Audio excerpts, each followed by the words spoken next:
Hello बच्चों, welcome to nerdy side. आज हम कवर करने वाले हैं केमिस्ट्री का एक नया चैप्टर। और हाँ, इस वीडियो के बाद कॉन्सेप्ट्स होंगे क्रिस्टल क्लियर। तो चलिए शुरू करते हैं। आज का हमारा चैप्टर है केमिकल काइनेटिक्स। अब देखो, नाम में ही इसका मतलब छुपा है। काइनेटिक्स जो वर्ड है वो काइनेसिस से आया है, जिसका मतलब होता है मूवमेंट या स्पीड।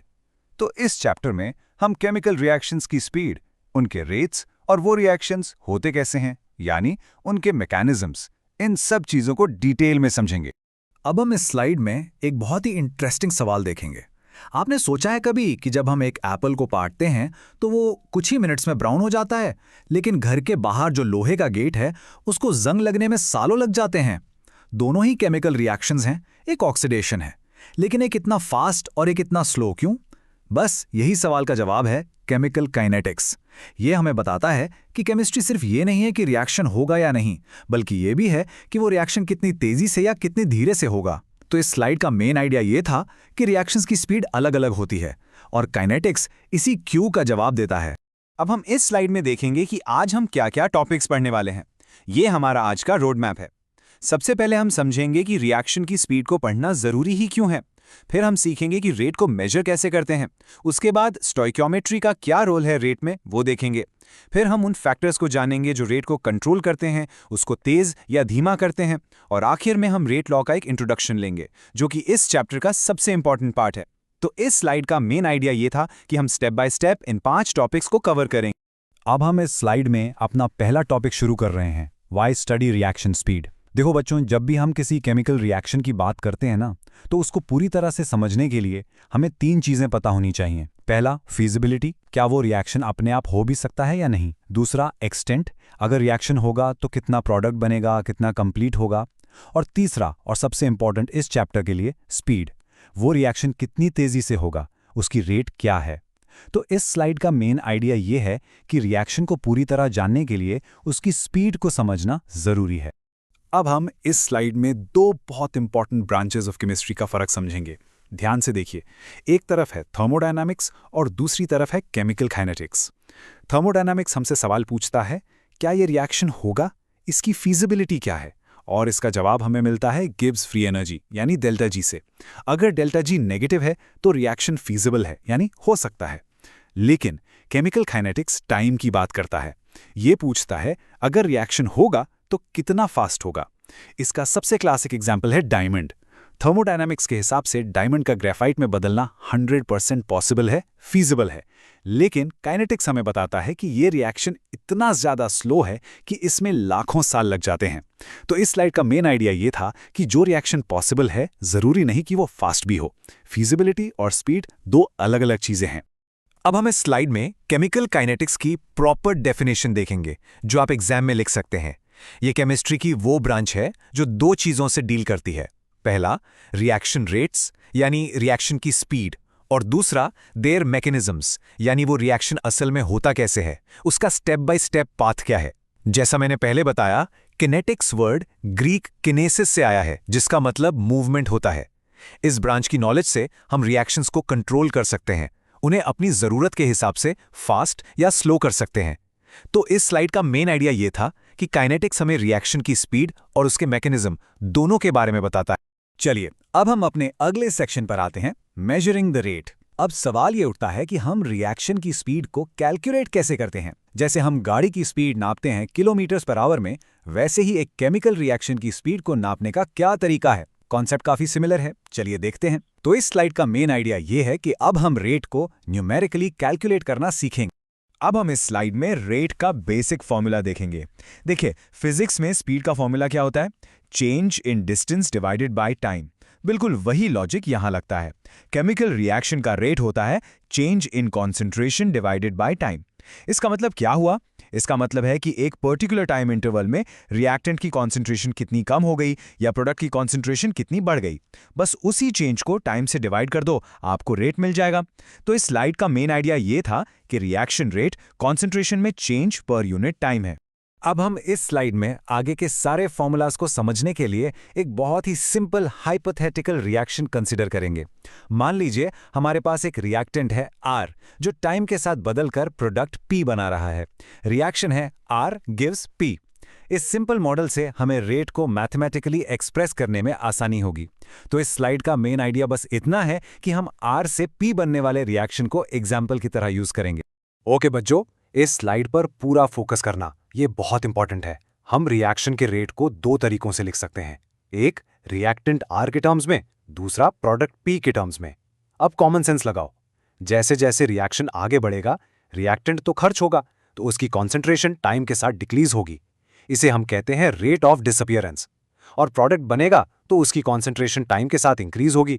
इसे हम कहते हैं रेट ऑफ अपीयरेंस। अब सबसे इंपॉर्टेंट सवाल, रिएक्टेंट के फॉर्मूला में ये नेगेटिव साइन क्यों है? देखो, रेट हमेशा एक पॉजिटिव क्वांटिटी होती है, लेकिन जब आप डेल्टा आर कैलकुलेट करोगे, यानी final concentration minus initial concentration, तो आंसर नेगेटिव आएगा, क्योंकि कॉन्सेंट्रेशन कम हो रही है। उस नेगेटिव आंसर को पॉजिटिव बनाने के लिए हम फॉर्मूला में एक और नेगेटिव साइन लगा देते हैं, ताकि माइनस माइनस प्लस हो जाए। तो इस स्लाइड का मेन आइडिया ये था कि रेट को रिएक्टेंट या प्रोडक्ट दोनों से निकाल सकते हैं, और रिएक्टेंट के फॉर्मूला में नेगेटिव साइन लगाना जरूरी है। अब हम इस स्लाइड में एवरेज रेट का कॉन्सेप्ट देखेंगे। जब हम रिएक्शन के रेट को एक बड़े टाइम इंटरवल के लिए एक फाइनाइट टाइम गैप जैसे 10 सेकंड से 50 सेकंड के बीच मेजर करते हैं, तो उस रेट को हम एवरेज रेट कहते हैं। ये उस पूरे टाइम इंटरवल का एक एवरेज वैल्यू देता है। इसकी यूनिट्स की बात करें तो कॉन्सेंट्रेशन की यूनिट होती है मोल पर लीटर, और टाइम की सेकंड, तो रेट की यूनिट हो गई मोल पर लीटर पर सेकंड। अगर रिएक्शन में गैसेस हैं तो हम कॉन्सेंट्रेशन की जगह प्रेशर भी यूज कर सकते हैं, तब यूनिट होगी atm पर सेकंड। तो इस स्लाइड का मेन आइडिया ये था कि एवरेज रेट एक टाइम इंटरवल के दौरान निकाला जाता है। अब हमें स्लाइड में एक रियल लाइफ एग्जाम्पल का डेटा देखेंगे। रिएक्शन है hydrolysis of butyl chloride. Screen पर जो टेबल है उसमें देखिए, लेफ्ट कॉलम में टाइम दिया है सेकंड्स में, और राइट कॉलम में रिएक्टेंट यानी ब्यूटाइल क्लोराइड की कॉन्सेंट्रेशन दी है मोल पर लीटर में। आप साफ साफ देख सकते हैं कि जैसे जैसे टाइम 0 से 50, 100, 150 सेकंड्स आगे बढ़ रहा है, रिएक्टेंट की कॉन्सेंट्रेशन 0.100 से घटकर 0.0905, फिर 0.0820 होती जा रही है। अब इसी डेटा को यूज करके हम आगे एवरेज रेट कैलकुलेट करेंगे। तो इस स्लाइड का मेन आइडिया यह है कि एक्सपेरिमेंटल डेटा से हम कॉन्सेंट्रेशन चेंज ओवर टाइम को ट्रैक करते हैं। अब हम इस स्लाइड में पिछले डेटा को यूज करके एवरेज रेट कैलकुलेट करना सीखेंगे। हम पहले टाइम इंटरवल यानी 0 से 50 सेकंड्स के लिए रेट निकाल रहे हैं। ध्यान से देखिए, स्टेप 1 चेंज इन कॉन्सेंट्रेशन यानी डेल्टा आर निकालो। ये होता है फाइनल माइनस इनिशियल, तो 0.0905 माइनस 0.100 जो आया minus 0.0095। Step 2 change in time यानी डेल्टा टी, ये है 50 माइनस 0 यानी 50 सेकंड्स। स्टेप 3 अब इन वैल्यूज को फॉर्मूला में डालो। फॉर्मूला था minus delta R upon delta T, तो ये बनेगा minus bracket minus 0.0095 divided by 50, और फाइनली हमारा रिजल्ट आया 1.90 इंटू 10⁻⁻⁴ मोल LS इनवर्स। तो इस स्लाइड का मेन आइडिया ये था कि फॉर्मूला में वैल्यूज पुट करके हम एवरेज रेट निकाल सकते हैं। अब हम इस स्लाइड में एक बहुत ही इंपॉर्टेंट ऑब्जर्वेशन देखेंगे। यहाँ एक बार चार्ट है जो अलग अलग टाइम इंटरवल्स के एवरेज रेट को दिखा रहा है।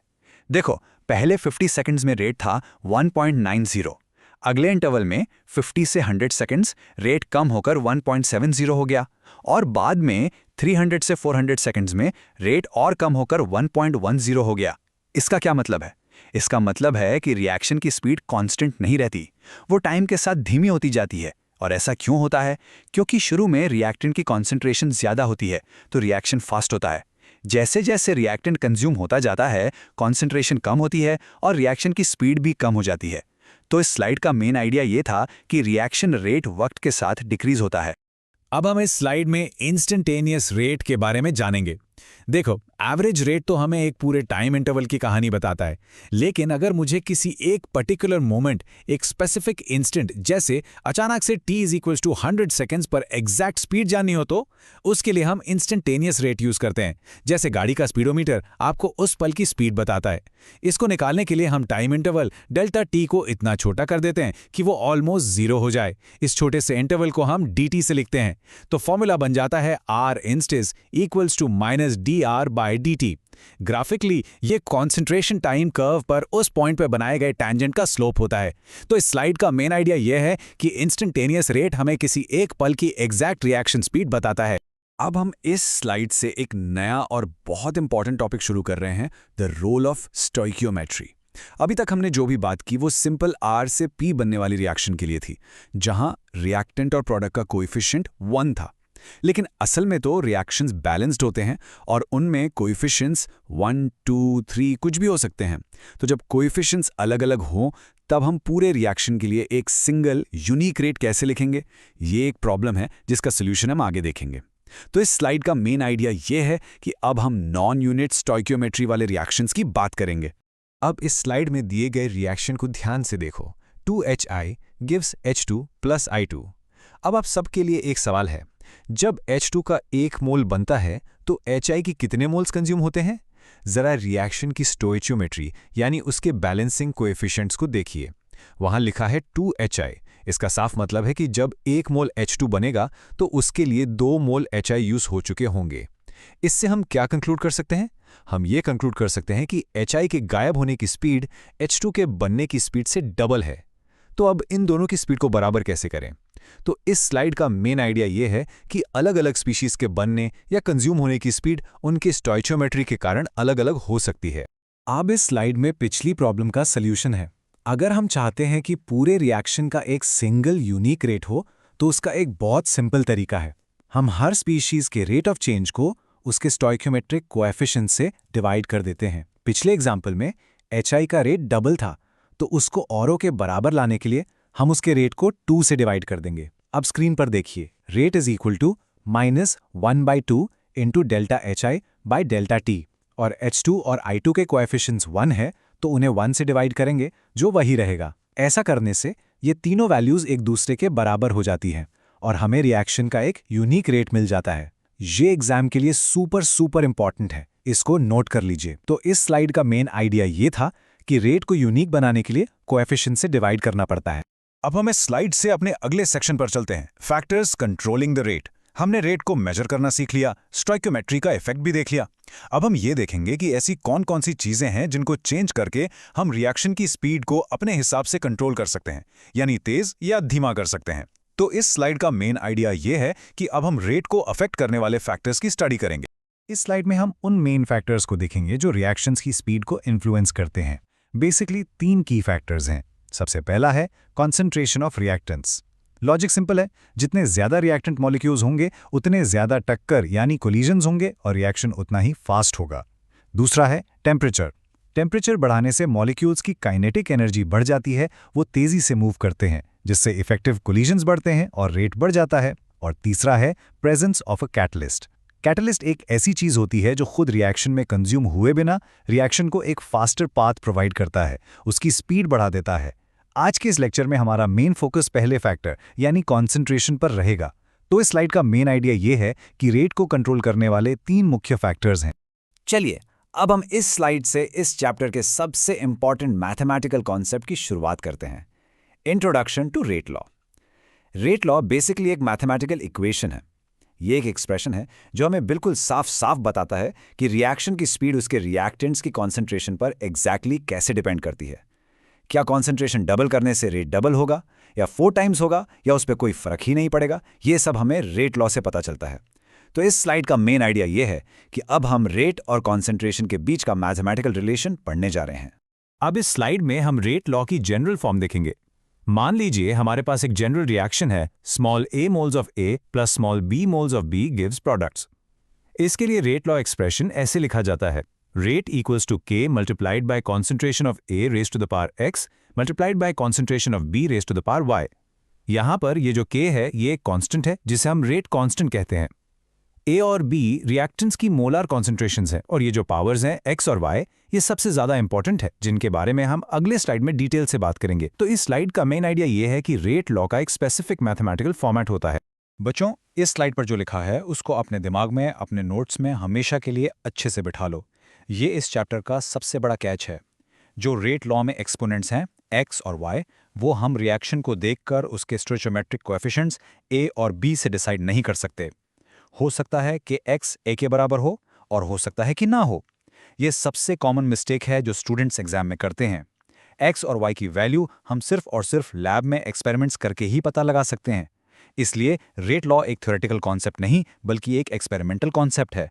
तो इस स्लाइड का मेन आइडिया ये है कि रेट लॉ के एक्सपोनेंट्स एक्सपेरिमेंट से आते हैं, बैलेंस्ड इक्वेशन से नहीं। अब इस स्लाइड में हम रेट लॉ की फॉर्मल डेफिनेशन देखेंगे। रेट लॉ क्या है? ये एक ऐसी एक्सप्रेशन है जो एक रिएक्शन के रेट को उसके रिएक्टेंट्स की मोलर कॉन्सेंट्रेशन से रिलेट करती है, और इसमें जो हर कॉन्सेंट्रेशन टर्म की पावर होती है, उस पावर को, जिसे हम ऑर्डर ऑफ रिएक्शन भी कहते हैं, हम हमेशा एक्सपेरिमेंटली ही डिटरमाइन करते हैं। ये डेफिनेशन एग्जाम के लिए इंपॉर्टेंट है। तो इस स्लाइड का मेन आइडिया ये है कि रेट लॉ रेट और कॉन्सेंट्रेशन के बीच का एक एक्सपेरिमेंटल रिलेशन है। तो चलिए आज का टॉपिक हम इस सवाल के साथ खत्म करते हैं। हमने ये तो देख लिया कि रिएक्शन का रेट कॉन्सेंट्रेशन पर डिपेंड करता है, लेकिन उस रेट लॉ इक्वेशन में जो के है यानी रेट कांस्टेंट, वो आखिर है क्या? उसकी वैल्यू हमें उस रिएक्शन के बारे में क्या खास इन्फॉर्मेशन देती है? इसके बारे में आप सोचिए और इस पर हम अपने अगले वीडियो में डिटेल में चर्चा करेंगे। तो इस स्लाइड का मेन आइडिया है आपको अगले टॉपिक के लिए क्यूरियस करना कि के की सिग्निफिकेंस क्या है। अगर आपको ये वीडियो हेल्पफुल लगी हो तो लाइक करिए, शेयर करिए अपने दोस्तों के साथ, चैनल को सब्सक्राइब करिए और कमेंट करके ज़रूर बताइए आप नेक्स्ट कौन सा चैप्टर देखना चाहते हो।